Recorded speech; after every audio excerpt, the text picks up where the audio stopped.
તો જેની અંદર કર્મચારીઓના વિસ્તૃત અર્થમાં છે એ આની અંદર આપવામાં આવેલું છે કે કર્મચારીની ભરતી કરવી, ત્યારબાદ પસંદગી કરવી, ત્યાર પછી તો કે તાલીમ આપવી, બદલી, બઢતી, નિવૃત્તિ આવા વગેરે પ્રકારના જે આની અંદર કાર્ય કરવામાં આવે છે તેને કયા નામ તરીકે ઓળખવામાં આવે છે તો કે કર્મચારી વ્યવસ્થા તરીકે તેને ઓળખવામાં આવે છે.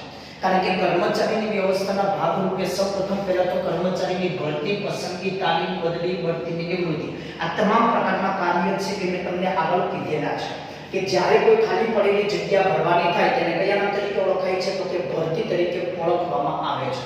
જ્યારે કોઈ કર્મચારીઓને આની અંદર શું કરવામાં આવે છે તો કે આવેલી અરજીની છે કે ચકાસણી કરવામાં આવે તેને પસંદગી તરીકે ઓળખવામાં આવે છે.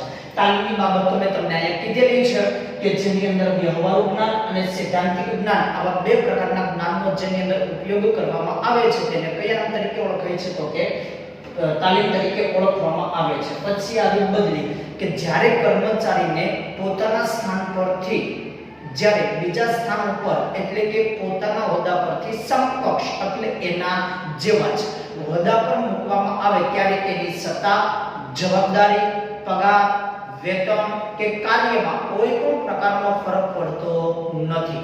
માત્ર ને માત્ર આની અંદર શું થાય છે તો કે કર્મચારીનું સ્થાન જ બદલાય છે.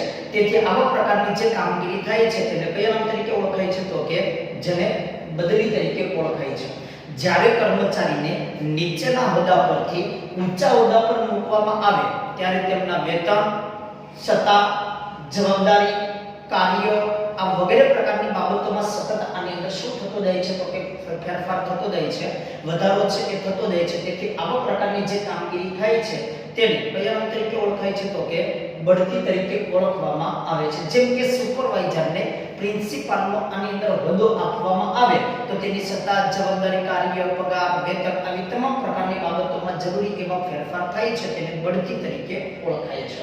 પછી વય મર્યાદાને કારણે એ વ્યક્તિની શારીરિક અને માનસિક બે પ્રકારની કાર્ય પ્રમાણમાં એટલે કે જે શક્તિ છે એ કેવી થઈ ગઈ હોય એટલે કે ઓછી થઈ ગઈ હોય ત્યારે એ વ્યક્તિને ઉંમરને કારણે વય મર્યાદાને કારણે તેને ત્યાંથી શું કરી દેવામાં આવે છે તો કે રિટાયર્ડ કરી દેવામાં આવે છે જેને કયા નામ તરીકે ઓળખાય છે તો કે નિવૃત્ત. આવા તમામ પ્રકારની જે પ્રવૃત્તિ કે જે કઈ પ્રક્રિયા થાય છે એ હંમેશાની માટે કર્મચારી વ્યવસ્થાની અંદર જ આ પ્રકારની પ્રક્રિયા થાય છે. તેથી તેને કર્મચારી વ્યવસ્થા તરીકે છે એ ઓળખવામાં આવે છે. હવે પછી શરૂઆત કરીએ તેમની લાક્ષણિકતાથી.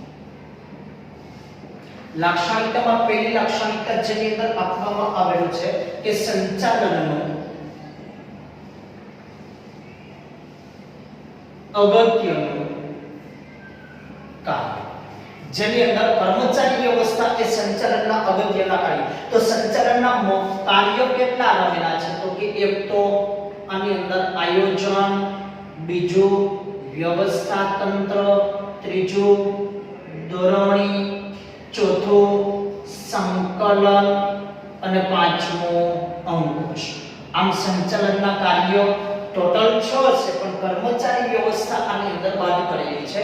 એટલે આયોજન, વ્યવસ્થા તંત્ર, દોરવણી, સંકલન અને અંકુશ એમ ટોટલ 5 કાર્ય આપવામાં આવ્યા છે. આ પાંચેય કાર્ય કરવા માટે અંતે કોની જરૂર પડે છે તો કે કર્મચારીની છે આની અંદર જરૂર પડે છે. કારણ કે સ્વાભાવિક છે કે જેની અંદર આયોજન કરેલું છે આયોજનમાં નીતિ, નિયમો, હુકમો, સૂચનો, માહિતી, માર્ગદર્શન આ યોજના, કાર્યક્રમ જે કાંઈ બાબતો આની અંદર નક્કી કરેલી છે એ તમામ પ્રકારની બાબતોનો આની અંદર અસરકારક અમલ કરવા માટે કોની જરૂર પડે છે તો કે વ્યવસ્થા જેની અંદર છે એ કર્મચારીની જરૂર પડે છે. જ્યારે વ્યવસ્થા તંત્રની અંદર તો કે કર્મચારીઓની 3 પ્રકારની બાબતોને ધ્યાનમાં લેવી પડે. કઈ 3 બાબતો તો કે એક આવડત, બીજું અનુભવ અને ત્રીજું લાયકાત. આ 3 ના આધારે જેની અંદર કર્મચારીઓને સત્તાને જવાબદારીની સોંપણી કરવામાં આવે છે અને સત્તાને જવાબદારીની સોંપણી કરતા જે માળખું રહેલું છે તેને કયા નામ તરીકે ઓળખાય છે તો કે વ્યવસ્થા તંત્ર તરીકે ઓળખાય છે. તો સત્તાને જવાબદારીની સોંપણી કરવા કોના પર કરવામાં આવે તો કે કર્મચારી માટે. તો એની અંદર વ્યવસ્થા તંત્રમાં પણ કર્મચારીની જરૂર પડે છે. ત્યાર પછી આવે માહિતી અને માર્ગદર્શન જેને કહેવામાં આવે છે દોરવણી. તો સ્વાભાવિક છે કર્મચારીઓને માહિતી અને માર્ગદર્શન આપો એમની કાર્ય પદ્ધતિ, કાર્ય અંગેના યંત્ર સાધન સાધન સામગ્રી અંગેની સમજણ આવી ટોટલ પ્રકારની માહિતીઓ છે અને એ માહિતીઓ જ્યારે કર્મચારીઓને પૂરી પાડવામાં આવે તો કર્મચારીઓ વ્યવસ્થિત અને યોગ્ય પ્રમાણમાં શું કરી શકશે તો કે કામગીરી છે આની અંદર અપનાવી શકશે.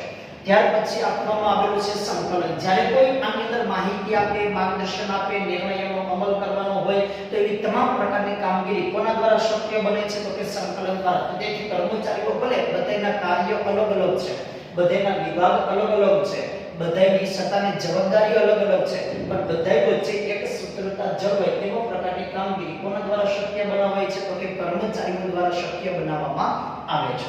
અને પછી આપવામાં આવ્યું છે અંકુશ કે કર્મચારીઓ આયોજન પ્રમાણે કાર્ય કરે છે કે નહીં તે અંગેની સંપૂર્ણ પ્રકારની કામગીરી કોના દ્વારા શક્ય બનાવાય છે તો કે કર્મચારીઓ દ્વારા શક્ય બનાવાય છે. તેથી અંકુશનું કાર્ય મોસ્ટ ઓફલી કોના પર મૂકવામાં આવે છે તો કે કર્મચારી પર મૂકવામાં આવે છે. તેથી આ 5 પ્રકારના કાર્યો જેના પર કરવાના છે એમાં કોણ છે તો કે કર્મચારી. એટલા માટે સંચાલનના મહત્વના કાર્ય તરીકે જો કોઈને ઓળખવામાં આવતું હોય તો આની અંદર કોણ રહેલું છે તો કે કર્મચારી વ્યવસ્થા છે એ આ પ્રમાણમાં રહેલી છે. ત્યાર પછીનું આપવામાં આવેલું છે બીજી આની અંદર લાક્ષણિકતા જેની અંદર આપવામાં આવેલી છે કાયમી પ્રક્રિયા. કર્મચારી વ્યવસ્થા એ કાયમી અથવા સતત કેવી પ્રક્રિયા રહેલી છે તો કે ચાલતી પ્રક્રિયા છે આની અંદર રહેલી છે. શા માટે તો કે જ્યારથી ધંધાની શરૂઆત થાય, જ્યારથી ધંધાની શરૂઆત થાય ત્યારથી જ કર્મચારી વ્યવસ્થાની શું થાય છે તો કે જરૂર પડે છે.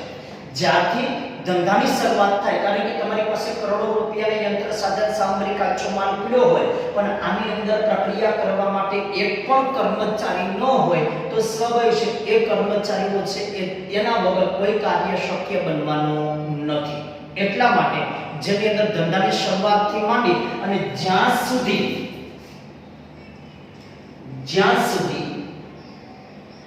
ધંધાનો અંત ન આવે ત્યાં સુધી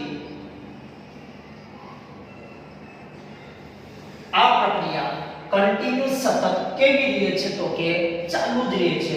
એટલા માટે કર્મચારી વ્યવસ્થા એ સતત પ્રક્રિયા છે અથવા તો કેવી પ્રક્રિયા તરીકે તેને ઓળખાય છે તો કે કાયમી પ્રક્રિયા તરીકે ઓળખવામાં આવે છે. કારણ કે મેં તમને હમણાં જ કીધું કે આ પ્રક્રિયા ક્યારેય બંધ થતી નથી અને ક્યારેય બંધ કરી શકાતી પણ નથી. એટલા માટે એને કેવી પ્રક્રિયા તરીકે ઓળખાય છે તો કે સતત ચાલતી પ્રક્રિયા અથવા તો તેમને કાયમી પ્રક્રિયા તરીકે છે એ ઓળખવામાં આવે છે. ત્યાર પછીમાં આપવામાં આવેલું છે ત્રીજું માનવ સંબંધો સાથે નિસ્બત. જેની અંદર કોની સાથે નિસ્બત રહેલું છે તો કે માનવ સંબંધ સાથે નિસ્બત ધરાવે છે. માનવ સંબંધ સાથે છે એ આની અંદર ગાઢ સંબંધ રહેલો છે. કારણ કે કર્મચારી વ્યવસ્થાના ભાગ રૂપે આની અંદર દરેક ધંધાકીય એકમોની અંદર પહેલા તો કોના ધ્યેયો નક્કી કરવામાં આવે તો કે પહેલા તો એકમોના ધ્યેયો નક્કી કરવામાં આવે. એકમોના ધ્યેયો નક્કી થઈ ગયા પછી માનવી અથવા કર્મચારી પોતાના ધ્યેયો શું કરે છે તો કે આની અંદર નક્કી કરે છે. તો સ્વાભાવિક છે કે ધંધાકીય એકમોની અંદર પહેલા એકમોના ધ્યેયો નક્કી થાય અને પછી કર્મચારીના ધ્યેયો નક્કી થાય. પણ કર્મચારીના ધ્યેયો પહેલા આની અંદર સિદ્ધ કરવામાં આવે છે. કારણ કે આ એક ધંધાકીય એકમોનું માનવીય શું રહેલું છે તો કે સાધન છે. કેમ તો કે તેનામાં સમજણ હોય, સંવાદિતા હોય, લાગણી હોય, સ્વમાન હોય અને જેનામાં શું રહેલું હોય તો કે સ્વાભિમાન હોય. આવી તમામ પ્રકારની જે કઈ બાબતો છે અને એ બાબતો કર્મચારીઓની અંદર રહેલી હોય. એટલે કે સ્વાભાવિક કોઈ પણ ધંધાકીય એકમોની અંદર કર્મચારીઓ કાર્ય કરે છે. એક જળ કર્મચારી તરીકે નહીં, જળ યંત્ર તરીકે નહીં, પરંતુ એ એક વ્યક્તિ જીવંત સાધન છે. કેવું સાધન રહેલું છે? જીવન. શા માટે? તો કે તેનામાં સમજણ હોય, સંમાનિતા હોય, લાગણી હોય, સ્વમાન હોય અને સ્વાભિમાન હોય. તેથી એ વ્યક્તિઓ એવા પ્રકારની બાબતો છે અને એ બાબતો અંગેના વિચારણા કરે કે દરેક કર્મચારી દરેક માલિક અથવા સંચાલક અથવા ઉચ્ચ અધિકારી કર્મચારી સાથે યોગ્ય વર્તન કરે તેવી કર્મચારીને શું રહેલી હોય છે? તો કે અપેક્ષા છે અને એ અપેક્ષા એની અંદર રહેલી હોય છે. અને કે સ્વમાન, સ્વાભિમાન, લાગણી બધી બાબતો તો એ વ્યક્તિ સમજતો હોય, બધી બાબતો અંગેના એ વ્યક્તિ વિચારણા કરતો હોય, એટલે સ્વાભાવિક છે કે તેને આ પ્રકારની બાબતો રહેલી છે. તેથી એક કર્મચારી ક્યારેય માનવીથી અલગ નથી થતો, પણ માનવી સાથે આની અંદર સંકળાય અને તેમની અંદર કામગીરી કરે છે. એટલા માટે કોની સાથે સંબંધ ધરાવે છે? તો કે માનવ સંબંધો સાથે તેનો ગાઢ આની અંદર સંબંધ છે એ રહેલો છે. ત્યાર પછી આપવામાં આવેલું છે કે એકમોની તમામ પ્રકારની પ્રવૃત્તિઓને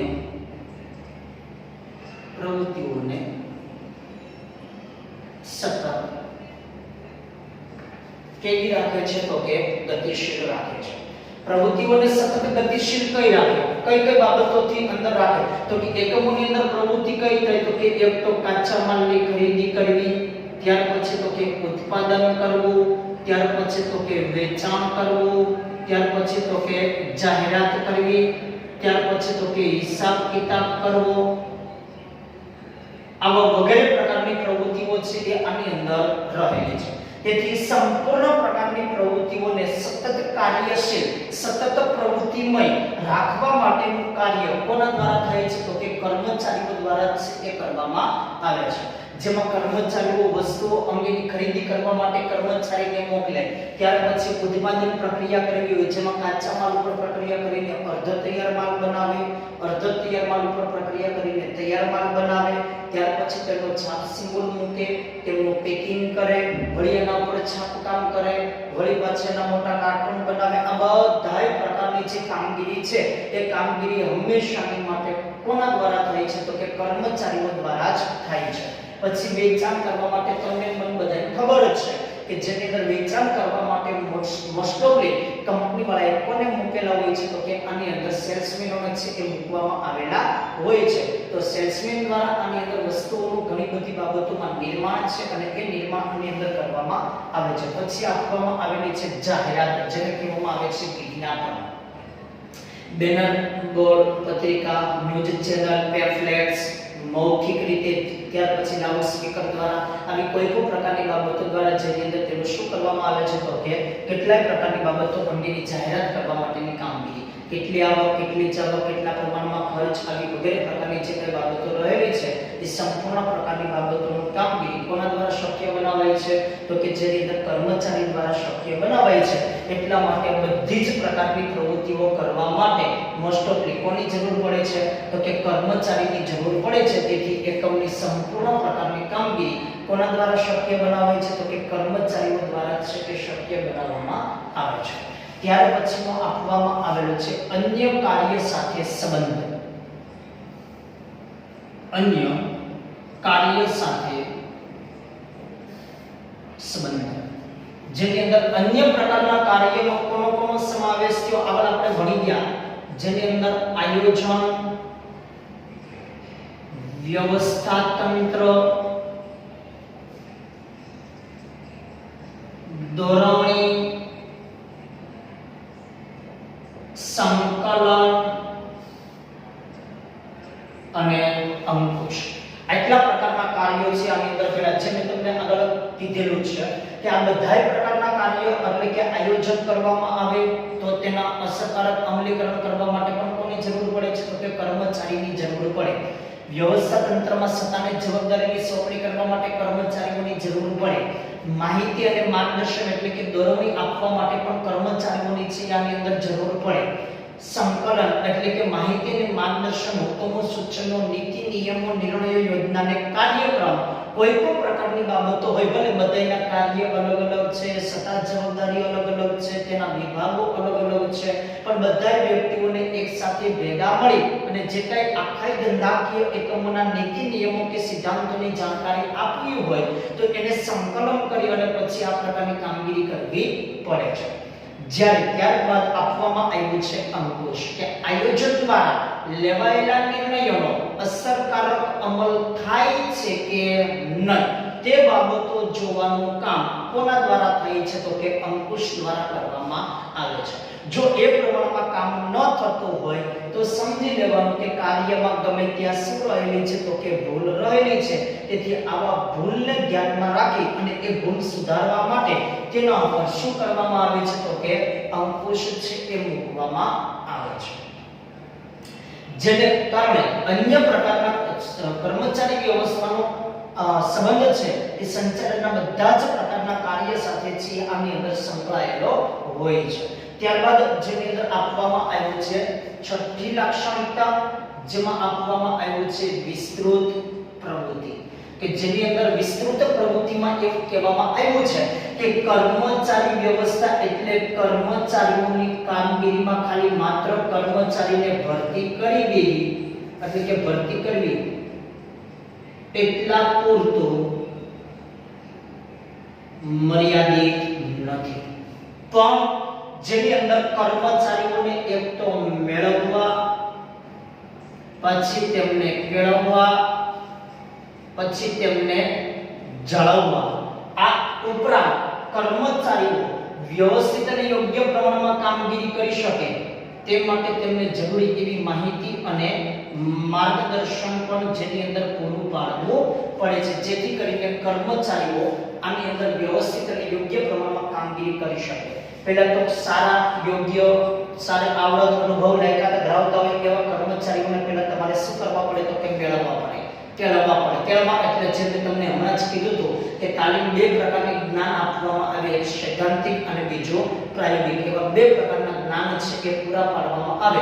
તેથી આવા પ્રકારની જે કામગીરી રહેલી છે તેને કયા નામ તરીકે ઓળખાય છે તો કે જેને કેળવવા કહેવામાં આવે. પછી આવે જાળવવા, કે કર્મચારીના પ્રશ્નો, મૂંઝવણ, દીધા, મુશ્કેલી જે કઈ બાબતો હોય એ સંચાલકોએ સમજી વિચારી જાણી જોઈ અને પછી તેમનું યોગ્ય પ્રમાણમાં શું કરવું પડે તો કે નિવારણ છે અને એ નિવારણ આની અંદર લાવવું પડે છે, જેથી કરીને કર્મચારીઓને ત્યાં લાંબો સમય સુધી ટકી શકે. મોસ્ટ ઓફ કર્મચારીઓને એક જ પ્રકારનો પ્રશ્ન વધારે રહેલો હોય છે. જેને કયા પ્રકારનો પ્રશ્ન રહેલો હોય છે તો કે જેમને માત્ર ને માત્ર વધુ પ્રમાણમાં નાણાકીય બાબત એટલે કે પોતાનું વેતન વળતર જે કાંઈ હોય એ પ્રકારની બાબતોમાં તેમનો પ્રશ્ન પ્રમાણમાં કેવો રહેલો હોય છે તો કે વધુ પ્રમાણમાં છે આની અંદર રહેલો હોય છે. ત્યારબાદ જેની અંદર કર્મચારીઓને નવા કોઈ ટેકનોલોજી આવે, સંશોધનાત્મક કાર્ય થાય, નવા પ્રકારના યંત્ર સાધન સામગ્રી આવે, ઉત્પાદન પદ્ધતિમાં કોઈ ફેરફાર કરવાનો હોય ત્યારે સંપૂર્ણ પ્રકારની જે કંઈ કામગીરી રહેલી છે એ સંપૂર્ણ પ્રકારની કામગીરીમાં કર્મચારીઓને શું કરવી પડે તો કે જણાવવી પડે છે. આ માટે કર્મચારીઓને જરૂરી એવું તેમને શું આપવું પડે છે તો કે માર્ગદર્શન એટલે કે માહિતી અને માર્ગદર્શન આપવામાં આવે છે. એટલા માટે કર્મચારી વ્યવસ્થામાં માત્ર કર્મચારીની ભરતી કરી દેવી એટલા પૂરતું જ મર્યાદિત નથી, પરંતુ એની પ્રક્રિયા એની પ્રોસેસ પ્રમાણમાં કેવી હોય છે તો કે વધુ પ્રમાણમાં લાંબી રહેલી હોય છે. એટલા માટે એને કયા નામ તરીકે ઓળખાય છે તો કે વિસ્તૃત પ્રવૃત્તિ તરીકે ઓળખવામાં આવે છે. ત્યારબાદ આપવામાં આવેલો છે મૂડી ખર્ચ, કે કર્મચારી વ્યવસ્થામાં જે ખર્ચ થાય છે તેને કયા નામ તરીકે ઓળખાય છે તો કે મૂડી ખર્ચ. કારણ કે અલગ અલગ જગ્યાએથી તેને અરજી કરાવવી, જાહેરાતો આપવી, કર્મચારીઓના આની અંદર પસંદગી કરવા માટે અધિકારીઓને નિષ્ણાંતોને રાખવા, આ બધાય પાછળ આની અંદર શું કરવામાં આવે છે તો કે ખર્ચ કરવામાં આવે છે. એટલા માટે એ લોકોએ મૂડી ખર્ચ કીધો, પણ હકીકતમાં કર્મચારી પાછળ કરવામાં આવતો ખર્ચ એ ખર્ચ નથી, પરંતુ જેની અંદર શું રહેલું છે તો કે મૂડી રોકાણ છે. કારણ કે કર્મચારીઓને નિષ્ણાતો દ્વારા જે કંઈ તાલીમ આપવામાં આવે છે, જે વ્યવહારો અને સૈદ્ધાંતિક જ્ઞાન આની અંદર પૂરું પાડવામાં આવે છે, તો વ્યવહારો અને સૈદ્ધાંતિક જ્ઞાન તેમને પૂરા પાડ્યા પછી યોગ્ય પ્રમાણમાં તે વ્યક્તિઓ શું કરી શકે તો કે કામગીરી છે આની અંદર કરી શકે. આ હેતુસર જેની અંદર કર્મચારીઓને નિષ્ણાતો દ્વારા તાલીમ આપવામાં આવે છે. હવે આપણને ખબર છે કે ધંધાકીય એકમોમાં સૌથી વધારે આની અંદર ઊંચી ફી કોની હોય છે તો કે નિષ્ણાતોની ફી સૌથી વધારે ઊંચી રહેલી હોય છે. તેથી આ પ્રકારની બાબતોમાં એની અંદર ખર્ચ થાય. પછી શરૂઆતમાં કર્મચારી કામ કરતા હોય તો સ્વાભાવિક છે કે જેની અંદર યંત્ર સાધન સામગ્રી કાચા માલનો આની અંદર પગાર થાય છે, પરંતુ જ્યારે કર્મચારીઓ પૂરતા પ્રમાણમાં આની અંદર તાલીમ પ્રાપ્ત કરી લે અને પછી જ્યારે વ્યક્તિ કાર્યની અંદર પૂરતા પ્રમાણમાં છે એ આની અંદર તો કે સંકળાય, તો સ્વાભાવિક છે કે આજે કર્મચારી પાછળ એક કર્મચારી પાછળ દાખલા તરીકે 50,000 નો ખર્ચ કરેલો છે, તો એ વ્યક્તિ જ્યારે તાલીમ મેળવી જ્ઞાન પ્રાપ્ત કરી અને પછી કાર્ય કરશે તો એ વ્યક્તિ ધંધાકીય એકમોને કેટલા રૂપિયા પૂરા પાડશે તો કે રૂપિયા 1 લાખ કમાઈ આની અંદર પૂરા પાડશે. તો કહેવાનો તાત્પર્ય આની અંદર એ કે કર્મચારીઓ વ્યવસ્થિત અને યોગ્ય પ્રમાણમાં શું કરી શકે તો કે કામગીરી છે અને એ કામગીરી આની અંદર નિભાવી શકે. તો કહેવાનો તાત્પર્ય આની અંદર એ કે એકમોની અંદર સંપૂર્ણ પ્રકારની જે કામગીરી રહેલી છે એ કામગીરીની અંદર આ પ્રમાણમાં છે કે તેમની અંદર તેમનું શું આપવામાં આવી છે તો કે લાક્ષણિકતા આપવામાં આવેલી છે. જેમાં પહેલી લાક્ષણિકતા આપણે ભણ્યા હતા સંચાલનનું અગત્યનું કાર્ય, બીજી લાક્ષણિકતા ભણ્યા હતા કાયમી પ્રક્રિયા, કારણ કે આ પ્રક્રિયા એક વખત શરૂ કર્યા પછી ક્યારેય બંધ કરી શકાતી નથી. ત્રીજી બાબતે ભણ્યા હતા માનવ સંબંધ સાથે આની અંદર શું આપવામાં આવ્યું છે તો કે નિસ્બત આપવામાં આવ્યો છે, જેથી કરીને કારણ કે કર્મચારી પણ એક માનવીય સાધક રહેલું છે, તેમને સ્વમાન હોય, સ્વાભિમાન હોય, સમજણ હોય અને લાગણી હોય. કારણ કે કર્મચારી એક ધંધાકીય એકમો માટે કેવું સાધન રહેલું છે તો કે જીવંત સાધન છે આની અંદર રહેલું છે. ત્યાર પછી તો કે ચોથી પ્રવૃત્તિ ભણ્યા હતા કે પ્રવૃત્તિઓને સતત આની અંદર ગતિશીલ રાખે છે, જેની અંદર પ્રવૃત્તિઓને ગતિશીલ રાખવા માટે ધંધાકીય એકમોમાં ઉત્પાદન, ખરીદી, ઉત્પાદન, વેચાણ, જાહેરાત, હિસાબ કરવો આવી વગેરે પ્રકારની જે કંઈ પ્રવૃત્તિઓ થાય છે એ બધી પ્રવૃત્તિઓને સતત કેવી રાખે છે તો કે ગતિશીલ રાખે છે. ત્યારબાદ વિસ્તૃત પ્રવૃત્તિઓ છે અને જેની અંદર અન્ય પ્રકારના કાર્યો સાથે છે એ આની અંદર સંબંધ ધરાવે છે. અન્ય પ્રકારના કાર્યોમાં તો કે આયોજન, વ્યવસ્થા તંત્ર, દોરવણી, સંકલન અને અંકુશ સંચાલનના તમામ પ્રકારના કાર્યો રહેલા છે. તમામ પ્રકારના કાર્યો વ્યવસ્થિત અને યોગ્ય પ્રમાણમાં થઈ શકે તે માટે તો કે અન્ય કાર્ય સાથે સંબંધ ધરાવે છે. ત્યાર પછી વિસ્તૃત કર્મચારીની ભરતી કરવી એટલા પૂરતું જ મર્યાદિત નથી, પરંતુ કર્મચારીઓને મેળવવા, કેળવવા, જાળવવા અને માહિતી અને માર્ગદર્શન પૂરું પાડવું એટલા માટે આ પ્રવૃત્તિઓ ક્યારેય અટકાયેલી હોતી નથી. ત્યારબાદ છેલ્લે અંતે આપણે લાક્ષણિકતા એ પણ ભણ્યા કે જેની અંદર મૂડી ખર્ચ, કર્મચારી વ્યવસ્થામાં જે ખર્ચ થાય છે એને મૂડી ખર્ચ ગણવામાં આવે છે, પણ હકીકતમાં કર્મચારી પાછળ જે ખર્ચ કરવામાં આવે છે એ મૂડી ખર્ચ નથી, પરંતુ મૂડી રોકાણ છે. કારણ કે આજે જે ધંધાકીય એકમોની અંદર કામગીરી થાય છે એ કર્મચારી પાછળ જ થાય છે. પછી કર્મચારીઓ તાલીમ પ્રાપ્ત કરી અને આપણને એ વ્યક્તિઓ આવક છે એ કરીને આપે છે. તો આ હતી તેમની લાક્ષણિકતા.